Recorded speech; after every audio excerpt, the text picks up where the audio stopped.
జై వీరభద్రుడికి సార్ నమో నమః.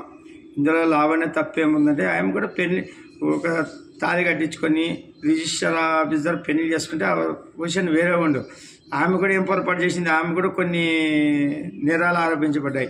తర్వాత ఎవరు సాయి మస్తాన్ అనే అబ్బాయితో ఏదో సంబంధం ఉందని అది బయటకు వచ్చింది. ఇంకో కొన్ని ఆడియో లీకులు కూడా బయటకు వచ్చినాయి. ఆమె కూడా ఎట్లా మాట్లాడుతుంది విన్నాము. రాస్తారని ఎట్లా అన్ని రకాలుగా అప్పట్లో బయటికి రావాలంటే వాళ్ళు సినీ కెరీర్ నుంచి ఆయన భయపడ్డాడు. అది కూడా మనకు వాస్తవం కనపడుతుంది. ఈయన కకృతితో ఒక అమ్మాయిని వాడుకొని వదిలేయడం, ఈయన కకృతి నన్ను పెళ్లి చేసుకుని చెప్పడం, ఇవన్నీ సాంప్రదాయాలు విరుద్ధంగా ప్రవర్తించారు. కాబట్టి మా వీరభద్రుడికి ఇచ్చే పనిష్మెంట్ నాన్న ఆడపిల్లైనా మగపిల్లైనా జాగ్రత్తగా వీళ్ళని చూసుకొని కొద్దిగా నేర్చుకోండి. తల్లిదండ్రులు అయితే మనకు సెక్యూరిటీ, వాళ్ళైతే మనకి నిర్ణయం చేస్తారు. మన మీద మైనార్టీ తిరగదని విర్రవీగకుండా మనం ఫస్ట్ పెద్దలు కుదిర్చిన పెళ్ళి జీవితాలు ఎలుగుతాయి. నిన్ను నూరేళ్ళ పంట